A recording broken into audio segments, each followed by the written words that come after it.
Magandang araw. Welcome to Medium Rare for 2. We are back for a very special episode. Yeah. Ano pag-uusapan natin today? Oh yes, today we're going to talk about our favorite films of 2024. Bago tayo pumunta doon, Yeah. may mga inimbitahan tayong mga legit na tao, mga eksperto mula sa industriya, Filmmakers. critics na ikukwento sa atin kung ano naman yung mga paborito nilang pelikula from 2024. So, panoorin natin to. Hello, ako si JP Habak, isang writer and director. Ang mga films na tumatak sa akin noong 2024 ay Dune Part 2, Wicked, Idea of You, and Challengers. Ayan, magandang araw po. Ako po si Gio Potes. Isa po akong short filmmaker at isa ding trainer pagdating sa gender rights. And also, kasalukuyan ding part-time lecturer sa Far Eastern University, Institute of Arts and Sciences, Department of Communication. Favorite films ko last year, 2024. Actually, dahil nahirapan akong pumili lang ng isa, ang aking pinili ay dalawa. Isang international at isang local.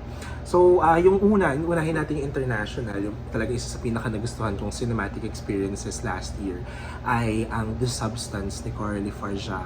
So, parang talagang natuwa ako na nanumbalik at nagbabalik si Demi Moore. Tapos parang kung makikita mo kasi yung kanyang promotion, may air of mystery talaga pagdating doon sa concept. Pero at the same time, yung pag-blend at pag-hybrid ng sci-fi, ng horror, pati na din nung kanyang body horror na gustong ipalaganap ay napukaw talaga yung interest ko, kaya pinanood ko twice sa sinehan.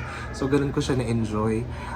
Apart from that is of course dahil nga si Demi Moore ay nagbabalik at dito sa kanyang involvement sa second feature ni Coralie ay napakita na yung genre mismo, itong mga genre films na hybrid nila together ay worth pursuing even ng mga Hollywood blockbuster actresses na for a time si Demi ay one of the highest paid actresses noong 90s.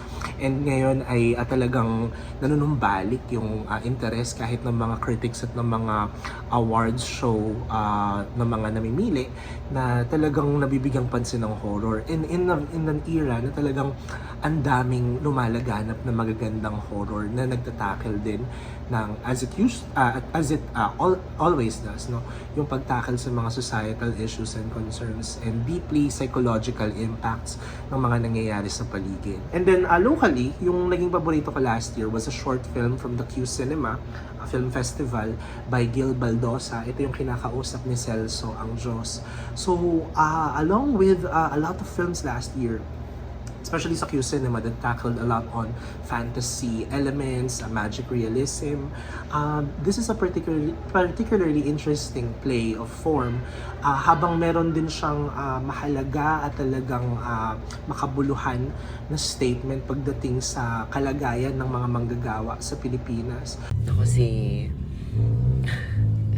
Ian.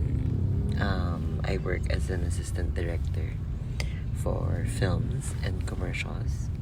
And what are the 2 or 3 films that marked from last year's roster? I think number 1 is The Substance. That's my favorite among all. Number 2, I would say Anora. Medyo wow siya for me. And lastly, I don't think counted yung Queer kasi 2025 na yun eh. But what else in 2024? Oh, Challengers ni Luca. Hi Ralph, Lorna here. So I would have to say that my favorite film of 2024 would have to be A Real Pain. Although I have to say that Anora is one of my favorite films of 2024. A Real Pain has to be the one that's the best one for me because I can say that I connected with it the most. It depicted grief, generational trauma, loss, depression and anxiety almost perfectly. Hello everyone, I'm Ed. Allow me to start with my pick for the best Filipino film of 2024, which is Tumandok. Very essential yung kwento niya. Essential na may platform yung mga ganitong kwento na indigenous community.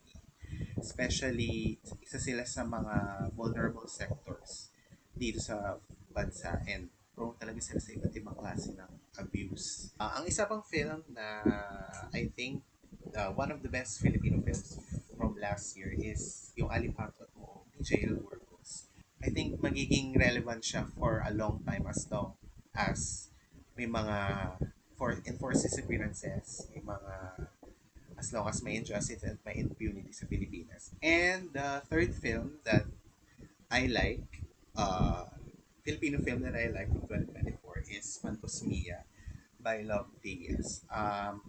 I've already seen a couple of Love Diaz films. So more or less parang alam ko na as a viewer kung na-expect ko sa kanya.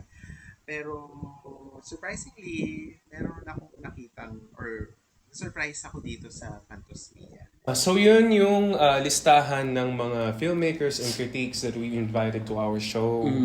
Though nisplice ko na yun para lang for the sake of Brevity. exactly. Yeah. So yung full uncut versions nun ay mapapanood ninyo sa next episode din dito sa YouTube.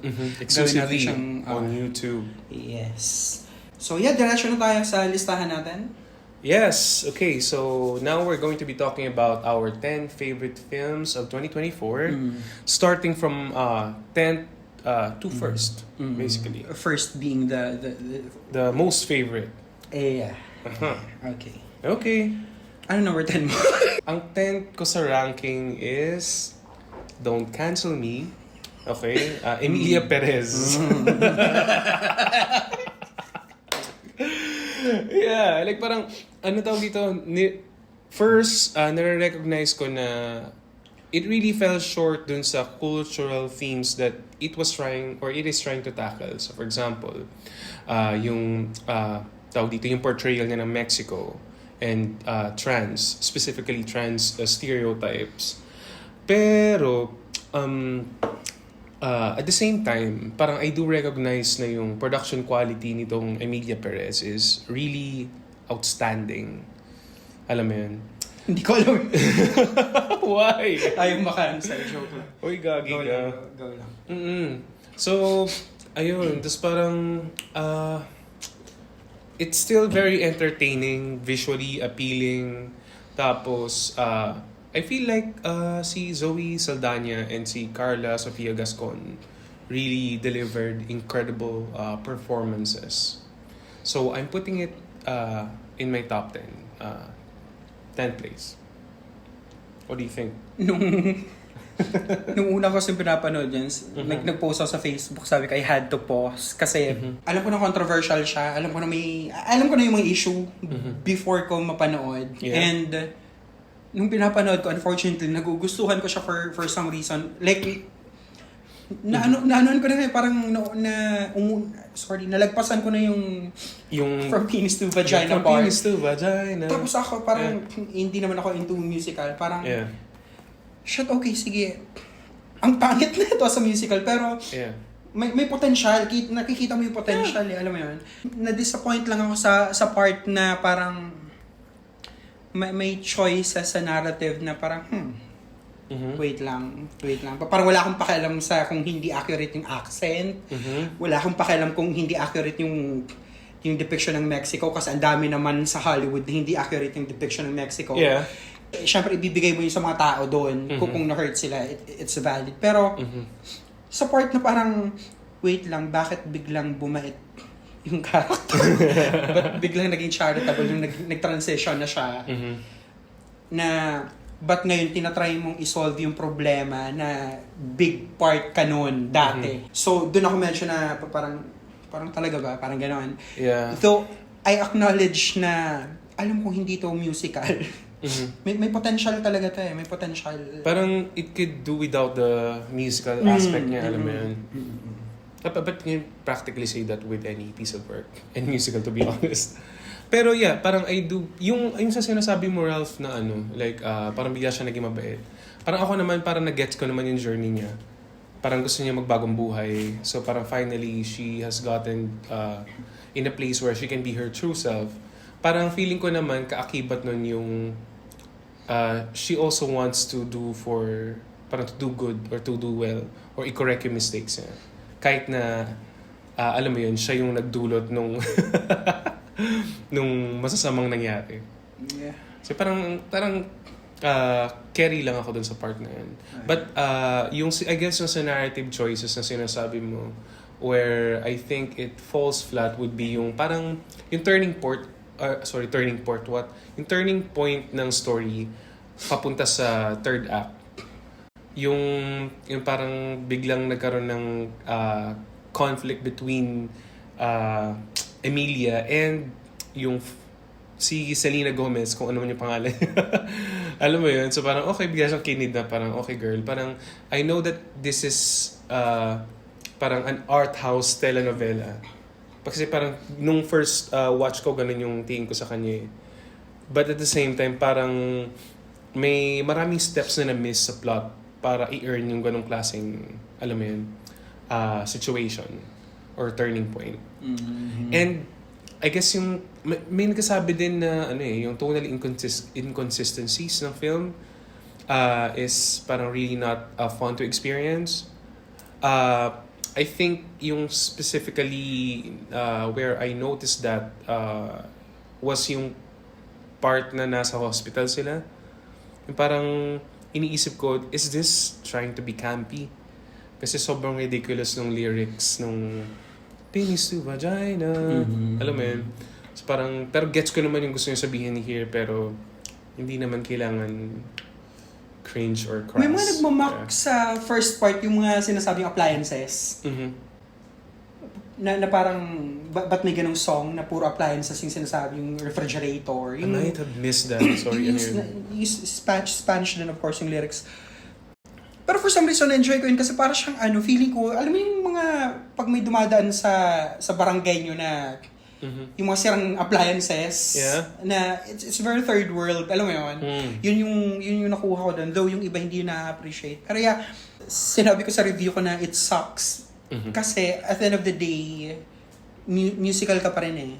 You're a musical film na for me, it failed to be a decent musical film. Okay. Although Zoe and Carla did have good musical performances there, I think. Yeah, especially sa unahan. Yung kay Zoe, yung may mga dyaryo. Yung pagod pa siya. Kaya parang, alam ko may hate dun sa win niya sa Oscars. But actually, parang pwede naman. Yeah. Yeah, she's a contender. Alam mo yun? Okay, tapos na. Emilia Perez, anong sa'yo? 10th place. Ang number 10 ko ay Monkey Man. Directorial debut ni Dev Patel. Okay. Siya din yung protagonist. May elemento siya, ayoko lang sabihin nagpapaka, pero may mga elemento siya ng sino yung may foot fetish? Who? Director. Si Quentin Tarantino. May sobrang inspired siya ni Quentin Tarantino. Okay. Tapos may John Wick inspiration na malala sa pelikula. Pero but I think, come to think of it, parang yung John Wick is also kinda Tarantino. Exactly, yeah. So kay Tarantino talaga ito lahat pupunta. Ang ganda ng execution from start to finish. Hindi pala natin nasabi yung mga spoiler alert. Pero given na yan, diba? Yeah, it's a spoiler-full episode. Yeah, may queer side din yung story na parang nasingit mo yun sa isang setup na masyadong hindi mo siya maiisip na may papasok sa isang pelikula na ganun yung focus usually. Alam mo, very inspired yung film pero it can still stand on its own. Wait lang, ito ba yung horror movie? Hindi, action film siya na revenge. Okay, sorry. Film. Monkey Man. Monkey Man. Okay. Sorry, The Monkey ata yung sinasabi ko. Oo, 2025 yan. Okay, 25 pala. Okay, go. Actually, nalito ako dun for ang fun kasi, pinanood ko to dahil dyan. Sabi ko, tangina, nirelease na yung The Monkey. Tapos nung pinanood ko na to sa Max, nasa Max to eh. Sabi ko, putang ina, hindi totoo, pero tangin ang ganda. Though may bias ako sa action, anything action. Ninth place, I'm a huge fan of anything horror and anything sci-fi and anything alien. So, specifically yung Alien franchise. So, Di ba may sinili tayong? yung Inis ko na Alien lang yun. Covenant. Tangin, ba't ako nandito? Anyway, ako. Yeah, I remember that. Parang that was from maybe 7, 8, 9 years ago. Hindi ko alam. Oo, basta ganun yun. Yeah, we did watch. Ito na yung katuloy nun. So that was the last entry tagal na ng siya Alien. katagal. Mhm. Yep. Bago nagkaroon ng bagong Alien movie. So I was so excited to watch it.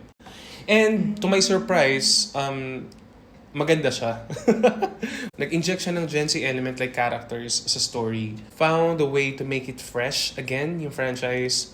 And medyo creative sila dun sa monsters ngayon. So, ibig sabihin, yung setup niya ay contemporary palagi? In the future, yeah. Oh, okay. Post-apocalyptic. Okay. So, nasa space. Tapos, yun, may mga batang, Yes, annoying na Gen Z. And then, yeah, so parang na-surprise ako dun sa, sa alien design for this particular film kasi it was so different from the previous entries. And may takot and shock factor siya ngayon na hindi ko nakita from the last few Alien installments. So, yeah. I like it. So, yun yung 9th place. Okay, what's yours? Challengers. The sexual tension is very rich. Tama ba yung adjective for sexual It's tension? palpable. Oo, putang ina.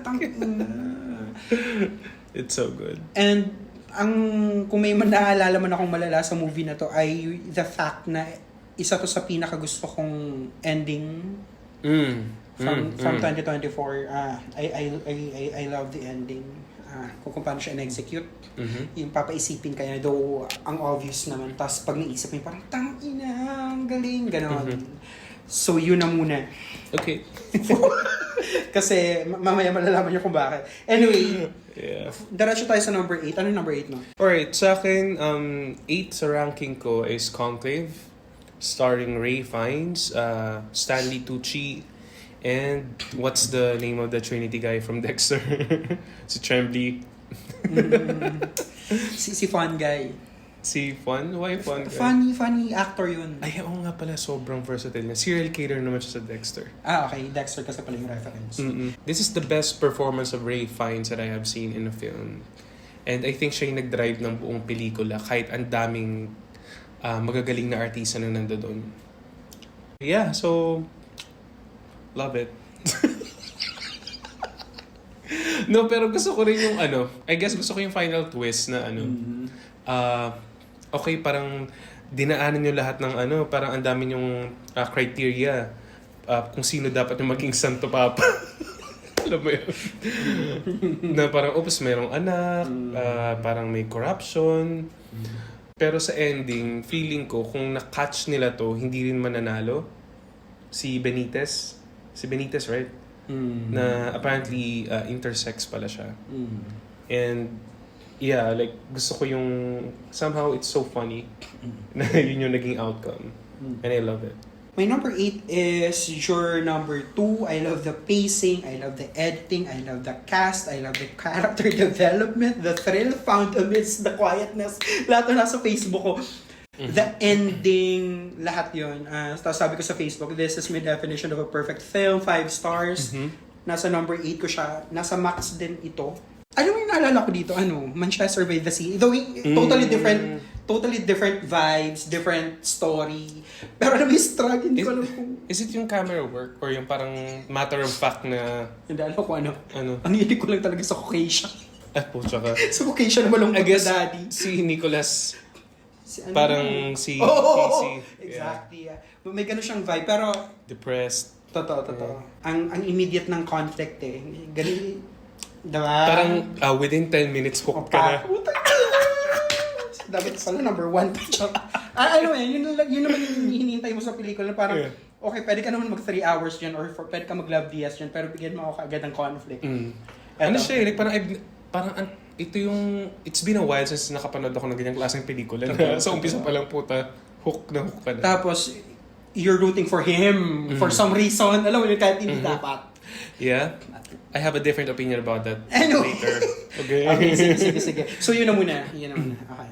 Next ko, a Pablo Larraín film, Maria, starring Angelina Jolie. Ang sabi ko lang dito sa Letterboxd review ko ay give Angelina and the cinematography all the awards. I wish it could have been given yung recognition that it deserves. Kahit man lang nomination. Kasi I think mas deserve niya kaysa sa ibang nandoon sa listahan, in my opinion. It's very quiet, it's very slow-moving. Walang masyadong payoff sa dulo. It's a biopic of an opera singer, a popular opera singer. Dinala talaga ni Angelina Jolie to kasi by the end of the film, kahit walang masyadong nangyayari, matter of fact day in the life of Maria's last few days on Earth. Like parang, of course, i-expect mo na iiyak ka sa dulo kasi mamamatay siya. Spoiler alert. Sobrang affecting ng performance na when, parang the last moment, na parang, kasi nawalan siya ng boses. Or yung quality ng boses, it's not as good as it used to be. And in her final moments, she tried to, sing her heart out. Tapos, ayun, inatake siya sa puso, tapos namatay siya. Very sad. Ang ganda ng pagkakamount ng scene na yun. Yan ang galing ni Angelina. Okay, yeah, that's my 7. What's yours? Conclave. Conclave yata yung yung most talked about ko last year. Last year? Kailan ko ba napanood to? Anyway, I wrote a movie analysis about it. Yung, of course, queer, yung angulo. And Yeah, na-feature to sa Out, diba? Yes. Oh my God. may audacity po, in-email ko talaga sa kanila. Tapos nabigla ako na bet ng EIC ng Out. Kasi parang nag-merge na yung Out, tsaka yung The Advocate. So, yung EIC ng Out, nag-reach out sa akin. Yung pinublish. I love this film. Gusto ko yung tension na na-retain. Tapos, hindi naman ako mahilig komento sa score. Pero bet ko yung original score na ito na dapat feeling ko talaga ito yung nanalo sa Oscars. Anyway, adapted screenplay to. So, It's based on a novel, tama? yeah. So, yung expectation mo parang nandun na since adapted screenplay siya. So, kailangan mo ng ibang elemento para ma-push talaga yung tension, para to stay afloat. Nakatulong doon ng malaki yung original score. And gusto ko talagang pag-usapan yung original score kasi ang laking bagay na okay, may ganito kang solid na narrative, paano may nipupush? Samahan mo na magandang score. Parang ganun. Parang perfect use of score in a film. Kasi di ba parang yung technical stuff, palagi siyang palagi siyang dinidisregard. Puro lang Overlooked. acting, direction, ganyan. So yun, eto yung mga may payoff sa dulo. Eto yung may mga alam mo, kung hindi mo alam kung ano yung material, kung saan siya hinango. So, yeah. Number 7 siya kasi ang daming magaganda talaga last year. Yung 6th ko sa ranking, Woman of the Hour. So, nirate ko to na 4 stars sa Letterboxd, I just wanna say. So, directorial debut siya ni Anna Kendrick. Our favorite quirky girl. From the Pitch Perfect fame and The Simple Favor, among other stuff. So, siya, it's a crime thriller and not sure if loosely, but it is based on a true story. It was set in the 70s and I feel like na-capture niya perfectly yung era na yun. Including yung peak ng serial killing era ng US. Na may time na I think sobrang dami nila na parang hindi na nagiging newsworthy yung killings ng serial killers sa US. So, this is about, mainly about Anna Kendrick's character, who is an actress or aspiring actress. Anjanyu ba yung tawag doon? So, she was trying to break into Hollywood. Tapos, one day, nagkaroon siya ng break na reluctantly she accepted sa isang dating show. Tapos, para siyang ano kasing tawag dun sa may nasa isang side siya ng stage pero may cover dito tapos ang tatlong lalaki i-interviewin niya pero hindi niya nakikita yung itsura. Parang ganun. Okay. Dating Dating show siya. dating show? Dating show nga? Yeah. Okay. Tapos, yung napili niyang guy doon na nagustuhan niya is a serial killer. Fuck. And this is based on on a true story. Ano siya? Yeah, ang ganda ng story. Yeah, parang hindi ko ni-spoil para mapanood mo. Pero it's very riveting. Ano siya? I would parang describe it na parang spiritual, younger, less serious sister film ng Zodiac. Okay. Oh. Na hindi ganun ka-epic yung scale pero still delivers the goods. Yeah, and ano siya? It's a must-watch. Ano yung pang-anim mo, be? Anora. Oh, nahiya si Anora. Si Sean Baker. Number 6 ka lang. Hiya naman siya sa'yo. Sabi ni Mr. Asimo. Okay. I love this film. Alam mo yun, parang yung nakaupo ka lang, tapos sige lang. Sige, kwentuhan mo ko ganun. Going with Alam mo yun? emotions, kind Exactly, of narrative. yeah. I love the performance of the Russian guy na hindi na-nominate for Best Supporting Actor, na feeling ko siya dapat The yung... twink. Yeah, siya dapat yung na-nominate for Best Supporting Actor. Ang ganda kasi nung chemistry nila sa umpisa pa lang eh. Like, nahook ako kaagad and sinubaybayan ko na siya hanggang, alam mo yun, hanggang matapos na parang putang ina, saan to pupunta, ganun yun. It's one of the best films, obviously, of 2024. It's not perfect. May parts sa final act na medyo predictable for me. Especially the ending. Yeah. Pero, hindi ko din alam kung saan ako lulugar na, parang anong gusto mo? Alam mo yan, parang, ano bang gusto mo, Ralph? Parang Yeah. Alam mo yan. I mean, Hindi gets mo. yeah, parang realistically kasi dun talaga mag-fall into place yung mga characters talaga na yan. Yeah, anong masasabi mo dun sa ending na she gave in? This is not my original tawag dito idea, pero some people were saying na ito yung both Anora and Igor, parang bumalik sila sa kung ano yung alam nilang gawin lang. Anora as a sex worker, this is how she knows how to return a favor. And while si Igor, Gopnik na tinatawag nila, isasubmit lang niya yung sarili niya dun sa situation. Parang it's still true to their character and to people who are like them in real life. Top 5 na tayo. So yung fifth ko, ibibigay ko ulit sa isang horror film because sabi ko kanina, I love horror movies. And this one is from The Auteur, na actually blockbuster director din na si Steven Soderbergh. Director ng Erin Brockovich, ng Magic Mike Films, ng Side Effects. Yeah, so I really like this one. The director and the writer took an innovative approach in telling this story. It's a supernatural drama thriller. And ang unique dito is it's from the POV of the presence or the unknown entity. So para siyang ano, Pero throughout the film, ang POV lang, ang camera lang na nakita mo ay kung ano yung gaze ng multo or ng entity or ng presence. pero So, naka-POV camera to. POV camera, Okay. na parang fish eye pa yung atake. Parang, okay, ba't fish eye yung vision nito? Char. Anyway, yeah. So, throughout the film, ang lens lang na nakikita natin ay from the ghost or the presence or the entity.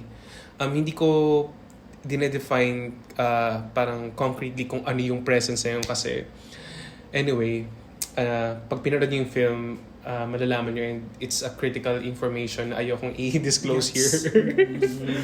Anyway, yeah, so this film, ano siya, it doesn't really evoke strong reactions that you would normally expect from the genre. Kasi parang slice of life, parang going through the motions, scenes lang from a family living in this house where the presence is living then. Pero napakalaki ng payoff niya sa dulo.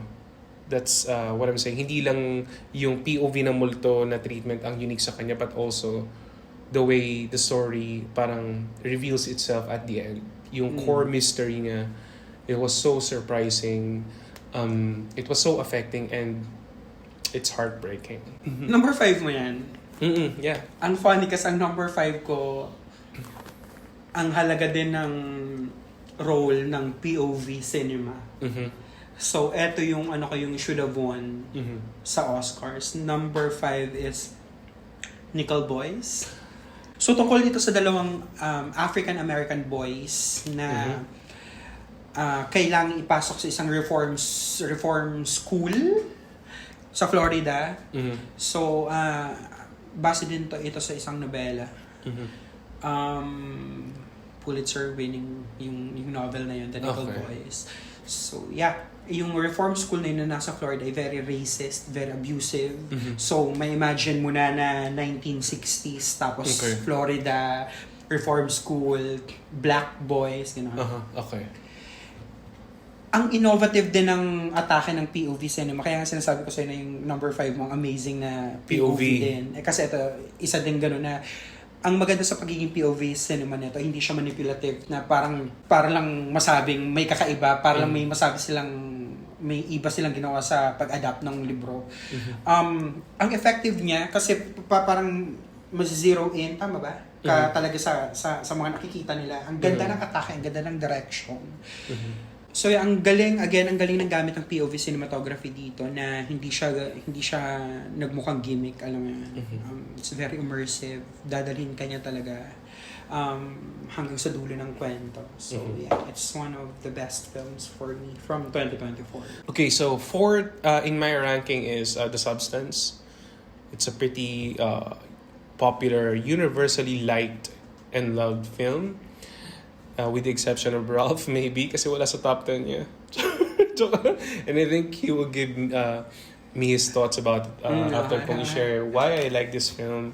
So yeah, ano siya? First, Demi Moore. Parang meron akong soft spot for Demi Moore kasi Ghost is one of my favorite films ever. And nakita ko yung potential. Wow, nag-a-assess, autoridad. Anyway. Agent. RM. Kadiri ang po dyan. Anyway, parang I've always thought na sobrang galing na artista nitong si Demi Moore, and I was wondering why she is not being given roles na ma-showcase siya talaga yung talent niya. Wala magandang character na I guess awards worthy, but na hindi ko alam kung tamang criteria ba for an artist like her, but that's another discussion. Anyway, so nung pinanood ko to, narinig ko na it premiered sa Cannes Film Festival, if I'm not mistaken. So when I watched it, akala ko parang regular na art house film lang. And I was kind of surprised kasi I think sinubvert na yung expectations ko in a way na nag-all out camp and satire siya sa dulo. Like parang the last 5 minutes of the film, tumatawa lang ako ng malakas. And I know na parang hindi yun okay for some people because I've talked to, I think, a local writer here for, I think, ABS. Parang di niya nagustuhan yung ending, but I really liked how it ended. And yeah, parang we were introduced to another great actress in Margaret Qualley. Yeah, so I really like this one. Unpopular opinion. For someone na exposed sa horror, lahat ng pinakita ng The Substance ay hindi na ako nabigla kasi. Yeah. And yung dulo, para sa tawang-tawa ko kasi feeling ko fuck you yun sa lahat ng mga nag-expect ng horror na yung alam mo yung mga horror na typical na parang tangina. This is gonna be bleak. Totoo. Pero hindi. Yung tonal shift sa dulo na parang parang feeling ko middle finger yun sa mga taong iba yung expectation sa ganung klaseng. Parang, do you think this is serious art? Parang Totoo na parang tangina yung inaasahan yun na yung movie reviews niya tungkol sa beauty whatever shit. Yeah. Though totoo naman yun. Yeah. It's very explicit naman yung presentation sa pelikula pero gustong-gusto ko talaga yung ending na parang middle finger siya sa mga taong ang may sa mga aficionados na may expectation. predictable na expectations. Tingin mo ba dapat in your personal opinion, do you think Demi should have won over Mikey over this role? Yung 2024 kasi para siyang yung year ni na Kate Blanchett at Everything Everywhere All at Once. Michelle Yeoh. Na I was really rooting for Kate Blanchett to win, pero hindi ko kasi din talaga matatanggal yung fact na ang galing talaga ni Michelle Yeoh sa Everything Everywhere whatever shit. Same sa year na to kung ang pag-uusapan lang natin ay si Demi Moore and Anora Mikey. Ang should win ko ay si Demi actually. She deserves it naman talaga. Hindi lang dahil sa ang tagal niya na sa industriya, blah blah blah whatever. Pero yung work mismo na ginawa niya sa pelikulang yon. Ka-Oscar naman talaga. Yung kay Mikey naman kasi feeling ko na overlook lang ng tao na parang ay puta mas maraming effort si Demi na ginawa pero hindi nila na iisip na ang natural kasi ng performance ni Mikey, alam mo yun. Pero for me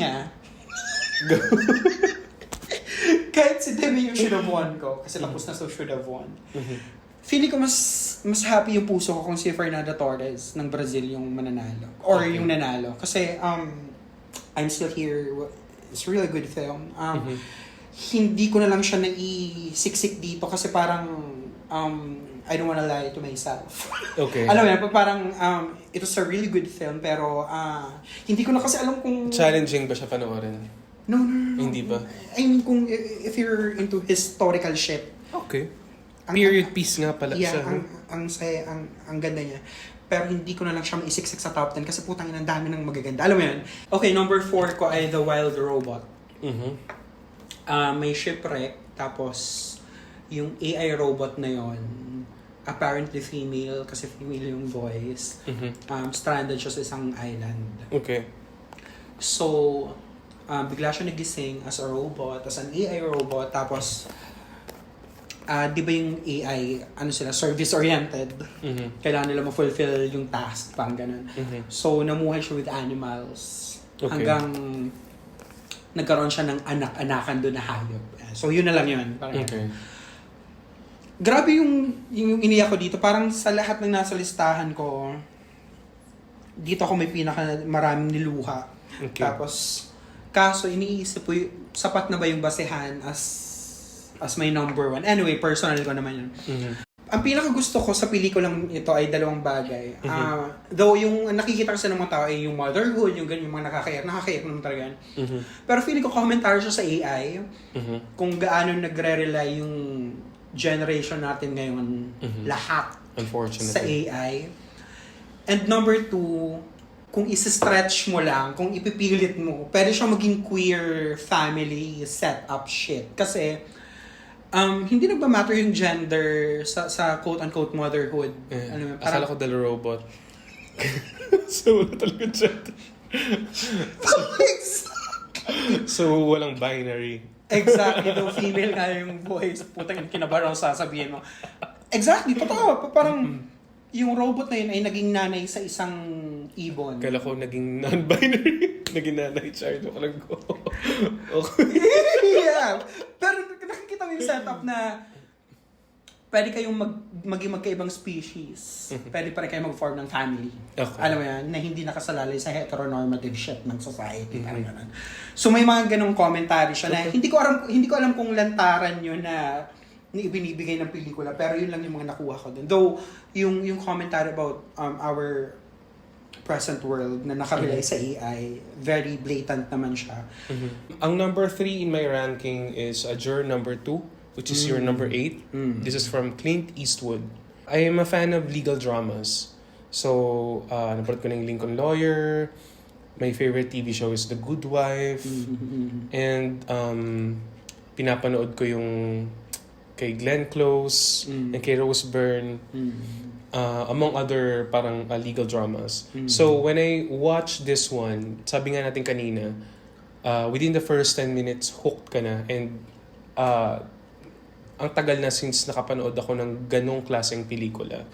So for me, hindi ko alam kung limited lang yung exposure ko sa ganitong klaseng premise. That alone, yung unique premise na yun is a winner in my book na agad. So yeah, si Nicholas Hoult, yung may pangalan niya. And yung character work niya here, na may moral dilemma, na parang Casey Affleck sa Manchester by the Sea. And actually, pati yung mga jurors, meron silang kanya-kanyang storya and portrayal. Sobrang nagalingan ako sa performances nila. And to my surprise, Toni Collette, who is always good. Hindi siya yung...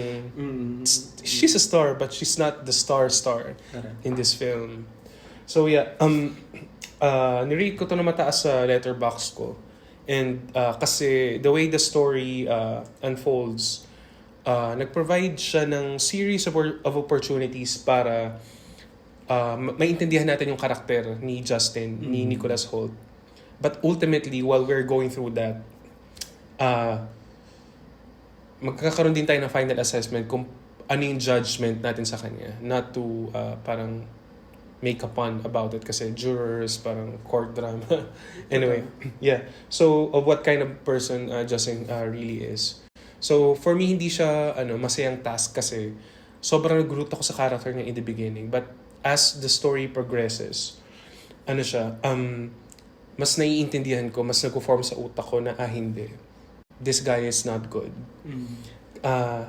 Parang ang takeaway ko here is everyone can be a good person until it becomes inconvenient. Alam mo yun? Kasi marami siyang opportunities after to come clean, do the right thing. Kasi may moral dilemma or morality dilemma. And ang point dun is, okay, what is the morally right thing to do or something? So yeah. So in the end, ang assessment ko kay Guy is he is a coward. He reeks of entitlement. Feeling niya hindi mag-a-apply yung justice sa kanya. And ultimately, he is a killer. Alam mo yun? So, sobrang gusto ko siya. Tapos, ang only issue ko here would be it could have used a little more subtlety in a few dialogues lang naman. Kasi feeling ko, it tries to aggressively appeal to emotion, to pathos. To get our sympathy, for us to sympathize with the characters or some characters. Pero feeling ko kung sinimplehan lang nila, gaya ng ginagawa nila sa ibang eksena, it would have been more convincing. Kasi may times na parang, nag-cringe na ako dun sa lines. Pero otherwise, a perfect film. Yeah. My third favorite film of 2024 is Flow. Pag napanood mo yung The Wild Robot, kasi silang dalawa yung palaging inaano. Pag napanood mo yung The Wild Robot, tapos napanood mo yung Flow, maiintindihan mo kung bakit ang daming mga tao na mas bet yung The Wild Robot because, again, of emotions, of emotional appeal. Sinabi ko sa isang post ko na parang The Wild Robot flows dahil may template. Flows smoothly. Kasi hindi mo alam kung saan kanya dadalhin. Tapos kapag dinala ka niya na sa dulo, parang ang heartwarming na, oh fuck. Alam mo yun, parang what happens ang saya ng there journey. So, may great flood.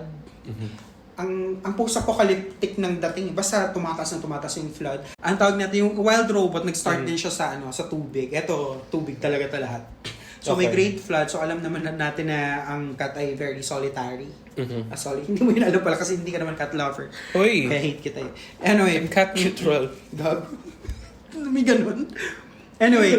Go. So, the fact na ang solitary niya as an animal, as a species, wala siyang choice kundi sa isang bangka.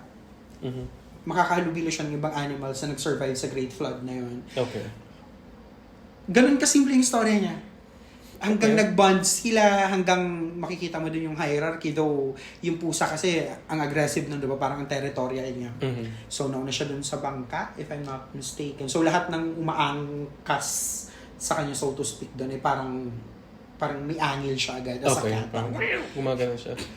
Thank you for that. Anyway, and the Oscar goes to. Anyway, so yeah, literal na nag-flow lang yung story from that, yung journey nila hanggang sa dulo. Okay. Na, yeah, spoiler alert, na wala na yung flood. Tapos, ang ganda lang ng pagkaka-end for me, na parang, parang okay, gets ko na kung bakit, alam mo yun, kung bakit ang daming naluloka sa film na to.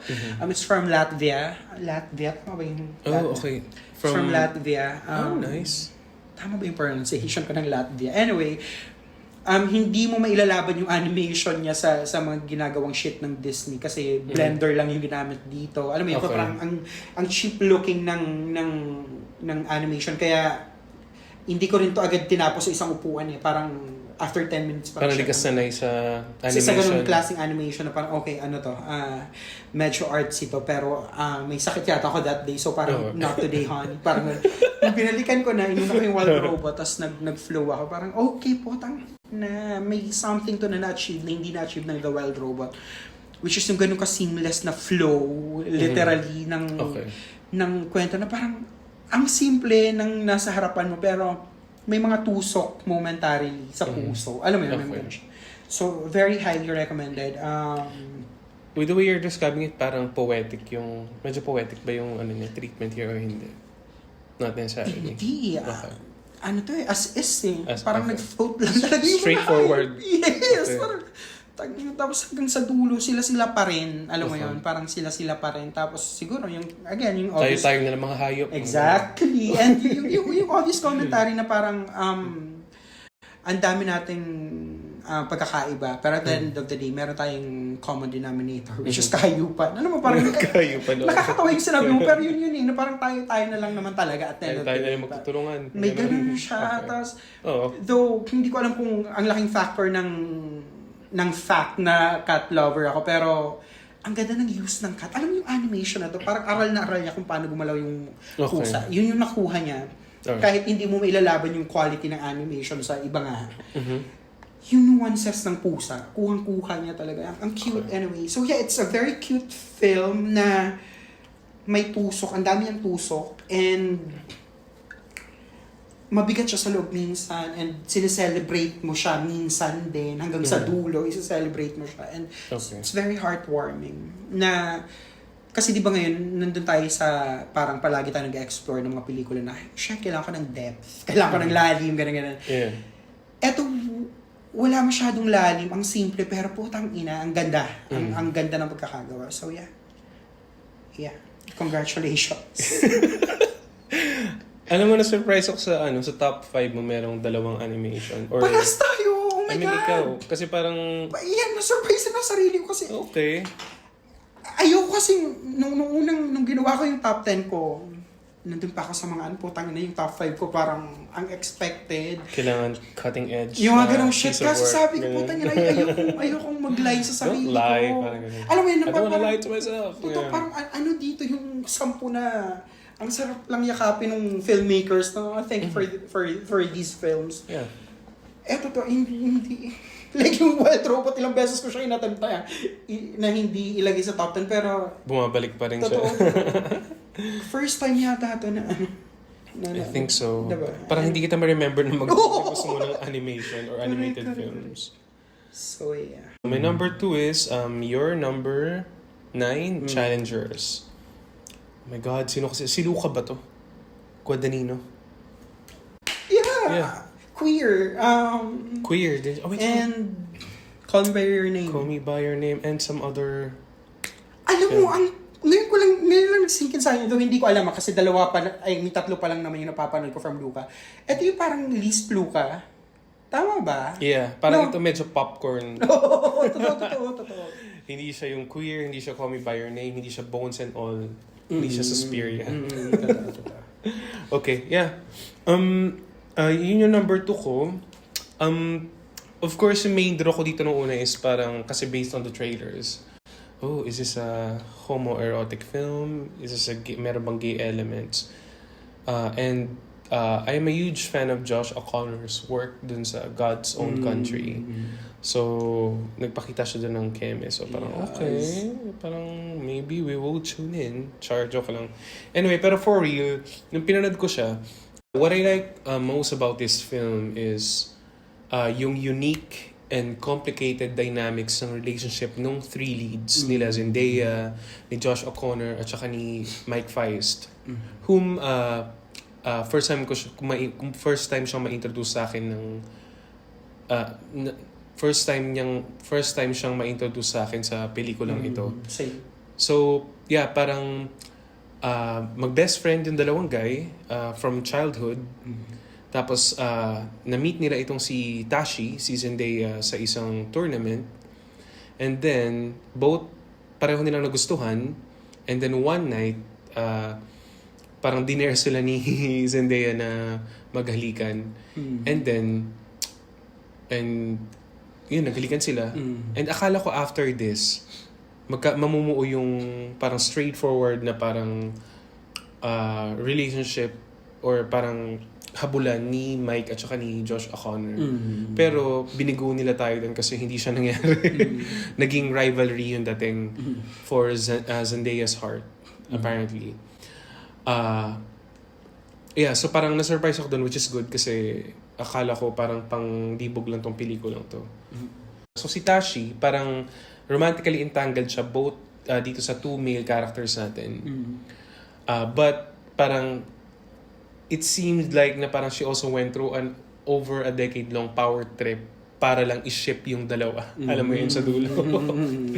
Totoo. Yeah. Para siyang throuple love story na hindi straightforward. Pero yung desire for something or longing nung isa't isa ay different. Si Zendaya, it seems like she just wants to watch a really good tennis. Parang si Patrick, gusto lang niyang makikompete dito kay Mike Feist. And si Mike, gusto lang rin niya makikompete dito kay Patrick. But si Patrick, hindi mo alam kung parang nakita mo na nagfo-fall in love din siya dito kay Mike. Pareho ba tayo ng interpretation doon or hindi? For me, mas nangibabaw kasi yung desire ni Tashi na i-restore yung kung ano man na nasira between the guys. Parang ganun yung naging journey. And yung sexual tension, ayoko sabihin na nagkataon lang na nandun because that's the story. Parang malaki siyang factor lang ng pag-restore ng relationship na nawala na yun. So, hindi rin kasi siya throuple story. It's ano lang siya, parang it's not, pero gets mo yung Kaya nga ang ganda ng ending eh. Kasi parang nakuha ni Zendaya yung gusto niya na mangyari sa dalawang yun. Pero may boundaries. Lahat. Alam mo yan, parang they should not be playing anymore kasi hindi na sila bata. They're adults. Parang how do you settle parang the score when which you is are very grown-ups. Oo. diba? Oo nga, no? Yun. Yeah, parang I love it. Parang it's very sexy yung film. Parang it takes its time, pero yung end niya is parang it ended on a really high note then. What's your number 2? Ang number 2 kay A Real Pain, originally again number 1. Putang lahat na lang number 1. Ang hirap kasi, ang hirap pumili ng number 1. Anyway, A Real Pain, wala akong expectation. Alam mo, ang sarap pag may mga pelikulang wala kang expectation tapos ang ganda. Anyway, so kasi Jesse Eisenberg, who seemed to have passed his time, parang Kieran Culkin, na parang a TV star, na parang di naman kilala sa mga pelikula niya. So, what can you expect mas from this? kilala natin siya sa Succession. Yeah. And kapatid siya ni Home Alone. Tama ba? Yeah. Ni Macaulay. So, magpinsan sila dito, nag-reunite sila para bisitahin ang Jewish heritage nila sa pamamagitan ng isang tour sa Poland. Bukod sa horror ng World War II, which is ina-expect mo na kasi nalatag naman yun ang pelikula. Ang galing ng pelikulang to when it comes to tonal shifts. Yung comedic part niya, hindi pilit, pasok pa rin. Alam It's a comedy drama, right? Comedy drama siya. Tapos, kapag nagde-decide siyang magpakaseryoso, swak na swak pa rin. Ang tight ng editing. Ang ganda ng screenplay. Like, ito yung parang number 1 ko siya. Anyway, ito yung pinaka-paborito kong screenplay sa 2020, nung 2024. And, ang daming philosophical shit na hindi pilit. Ang gusto ko sa philosophical shit niya ay hindi siya preachy. Hindi siya talaga preachy. Parang na-communicate niya na maayos yung message. Exactly. O yung philosophy na gusto niya sabihin without trying too hard or being deep about it. Yeah, though alam mong malalim, may lalim talaga. Yeah, ito yung mga pelikulang invested ka kagad sa characters, you're gonna root for them. You give shit about their shit. Tapos, excited ka kung saan sila dadalhin ng kwento. Emotionally devastating din to, especially sa paghimay niya ng depression. Yeah, kasi yung isang character doon may apparent depression na malala. So yeah, alam mo yung naalala ko sa film na to, Wicked. Kasi yung Wicked, ang haba niya, 3 hours yata. Almost. Papuntang 3 hours. Pero ako personally, alam ko may issue ko sa Wicked. Pero ako sa personally, hindi ko na nahalata na putang ina 3 hours na pala yun halos. So alam mo yun, hindi ako na-bore. So sa pelikulang to, ito yung pelikula na may tendency na maging boring sana. Kung hindi lang naging maayos yung pagkakahandle. Ang ganda ng pagkakahandle. Again, ang ganda nung tone. Sakto yung tone. Na-handle lang maayos yung tonal shifts. Yung thematic issues na-handle lang maayos. Again, could have been very dull, pero dahil sa magandang direksyon, dahil sa tight editing, dahil sa magandang screenplay, naitawid siya ng maayos hanggang dulo. And I think, kahit may nominations to sa iba't ibang award ship, parang for me, underrated niya pa rin, or parang wala siya sa radar ng mga tao na na-frustrate ako for that. So yun, yung sinabi ko nga na yung totoong real pain sa pelikulang to ay yung fact na hindi siya na-nominate as Best Picture sa Oscars. Pero yeah, I really love this film. Paglalaban ko to hanggang dulo. Wow. So yeah, that's my almost number 1 favorite film of 2024. And now we're gonna be talking about our number 1 favorite film from 2024. And so, ano sa'yo? Mine is Anora, your number 6. Sorry kay Sean Baker. Sorry sa Best Picture Char. True. Alam naman natin yung metrics ng award-giving bodies. Yung criteria nila is still subjective. Right? Anyway, so, yeah, pero for me, siya yung pinakatumatak na pelikula sa akin from 2024. So, I've only seen 2 Sean Baker films. Yung Tangerine, yung Trans Story. Shot on iPhone. Na tawag dito, very going through the motions. Parang one night lang ata yung duration nung setting ng film, no? Or the next day. Parang ganun lang yun eh. Tapos parang na-manage pa rin ni Sean Baker for it to be really entertaining. Ang another film na napanood ko sa kanya is yung Red Rocket. Parang ganun din yung atake. This one, hindi siya shot on iPhone, pero very, a character going through the motions of life. Susundan mo lang siya, maraming katangan na ginagawa yung character niya. And then it ends in not really, how a major film ends na parang, oops, kailangan may matahing storya or arc na mapuntahan. So, ganun yung style ng filmmaking ang expose ako kay Sean Baker. So, Anora, I'm kind of surprised na parang hindi pa rin masyadong formulaic yung narrative niya, but it's more structured than yung Tangerine and Red Rocket na napanood ko. Alam mo yun, parang may clear na plot na pupuntahan. Pero at the same time, it still feels very raw. And I think, tawag dito, yung reason why it feels like that, na parang sobrang invested ka and you're deep into what's happening, na hindi expected pero kind of expected, is because of Mikey Madison's portrayal of Anora, or yung nickname niya, Annie.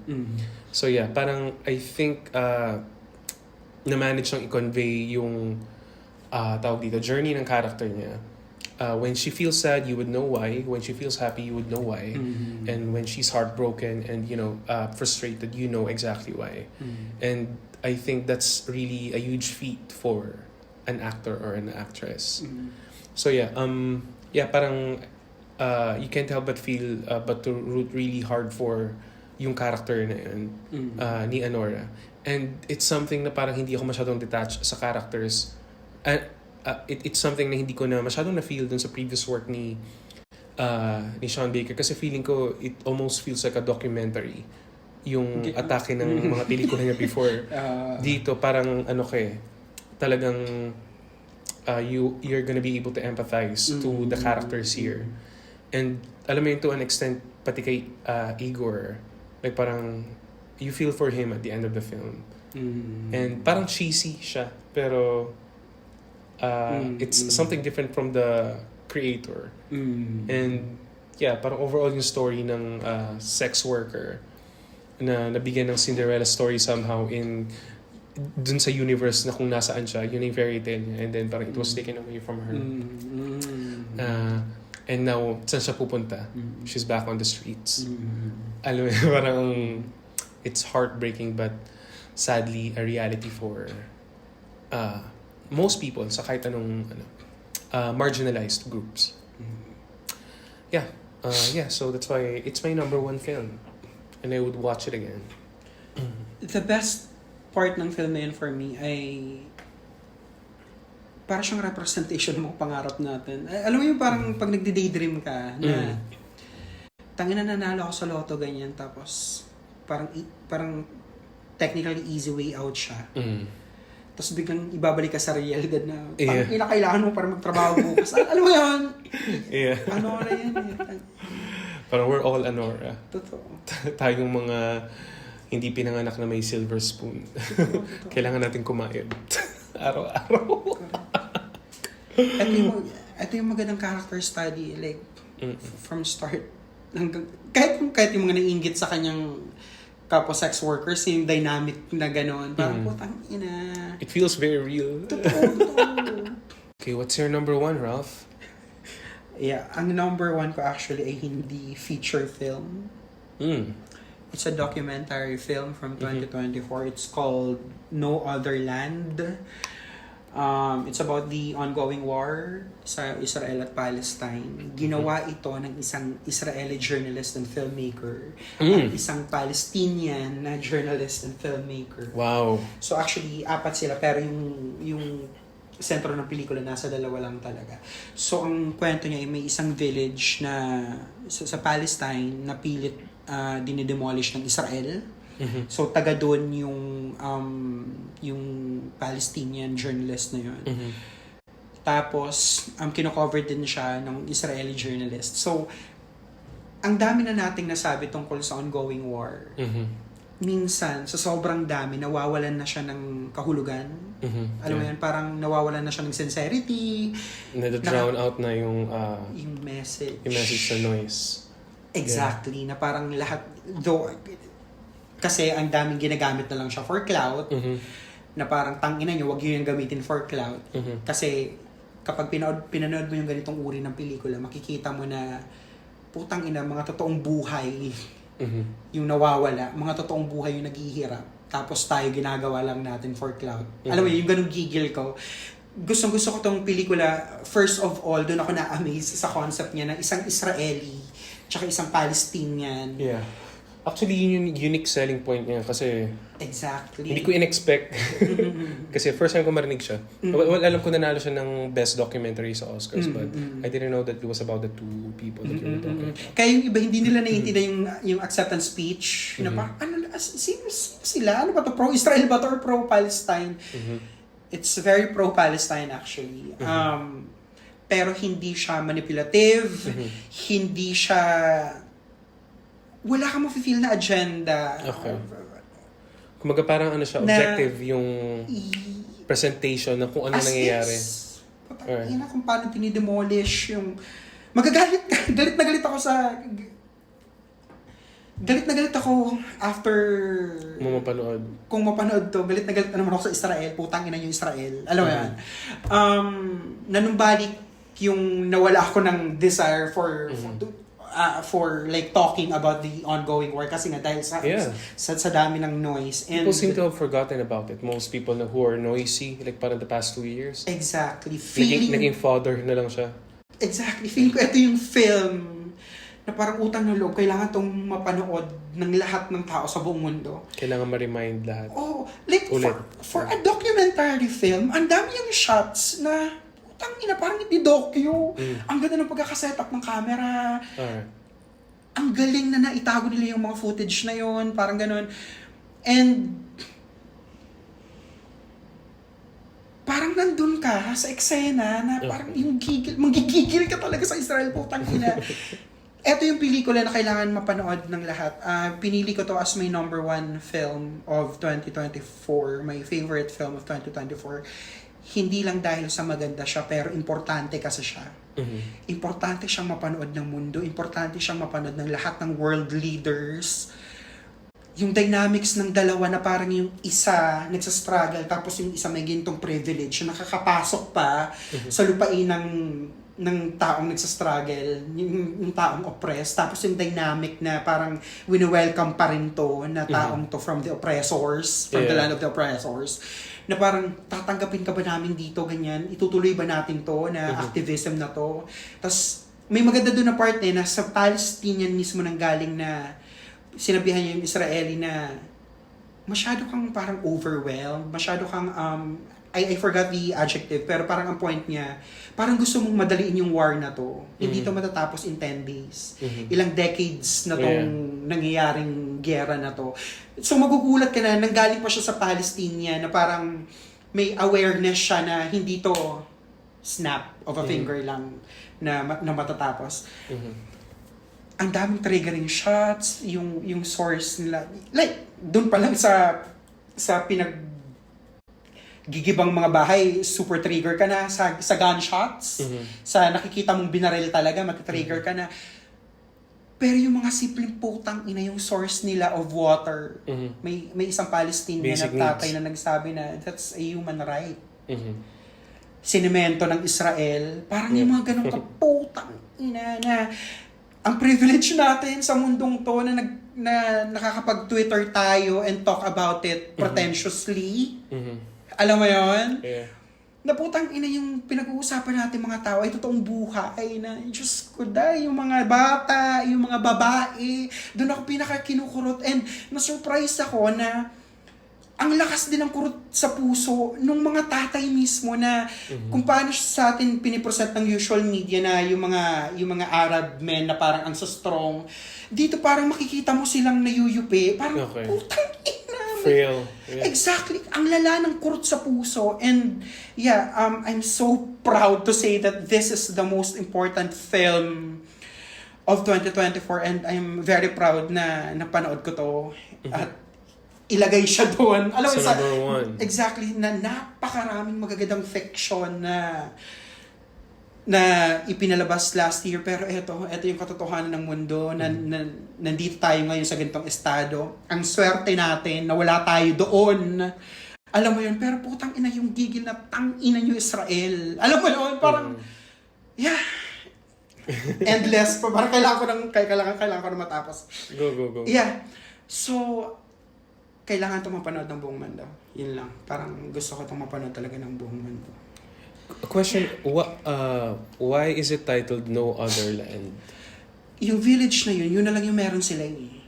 Okay. May dalawa silang choice.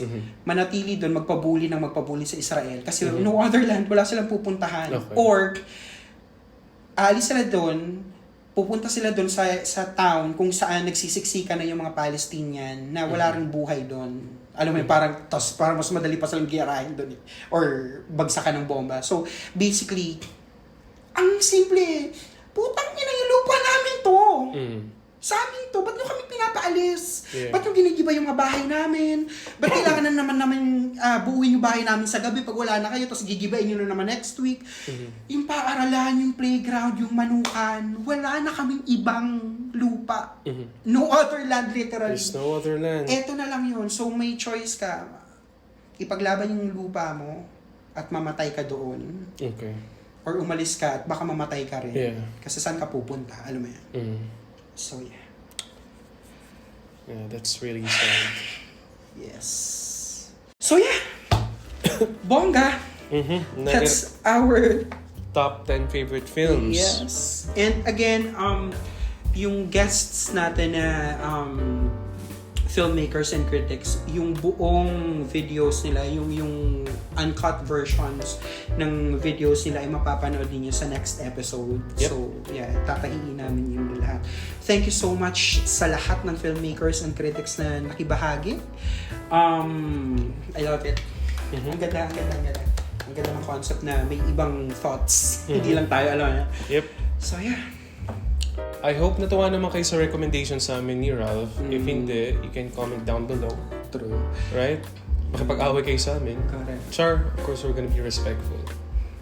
And I think we can finally end the episode. And we will see you again next time. Or next year. Or next year. Bye-bye. Wag naman. Bye! Bye-bye.